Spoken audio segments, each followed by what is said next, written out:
আমার বাবার ক্যান্সার আক্রান্ত। আপনারা আমার বাবারে বাঁচান, আমাদের ঘরে বাঁচান না। আমরা 3 বেলার মধ্যে 1 বেলা খাই, সপ্তাহে একদিন মাছ খেতে পারি না। আমরা অনেক গরিব।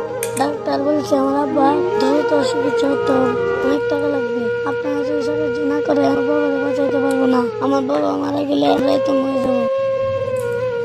আজ মন্নান মিয়া শুধু রোগীর সাথে নয়, অভাবের সাথেও যুদ্ধ করছে।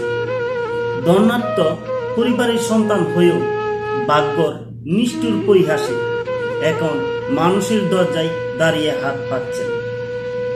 তার অসহায়ত্ব স্ত্রী সন্তানরা কেবল বেঁচে থাকার স্বপ্নটাই দেখছে, যেটা আমরা হয়তো সহজেই পাই। আসুন আমরা সবাই মিলে গ্রামের মানুষ, প্রবাসী ভাই বোন যারা পারি একটু ভালোবাসা, একটুখানি সহযোগিতা দিয়ে মন্নান মিয়ার মুখে হাসি ফিরিয়ে আনি। কারণ মানুষের জন্য মানুষের এই সহানুভূতি অন্ধকারের একমাত্র আলোর পথ দেখায়। ধরা পড়ছে, ক্যান্সার ধরা পড়ছে। এখন আমার মনে করেন যে পায়খানা রাস্তায় পায়খানা প্রস্রাব আটকে যায়।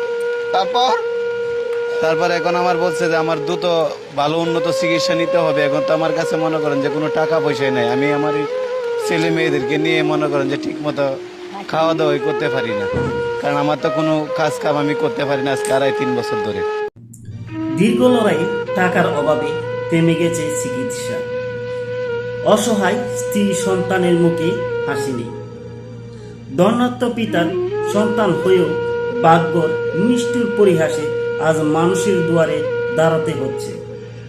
আসুন গ্রামের সবাই ও প্রবাসী ভাই বোন মিলে হাত বাড়াই, মন্নান মিয়ার পরিবারের ফিরিয়ে দিই বেঁচে থাকার স্বপ্ন আর হাসি।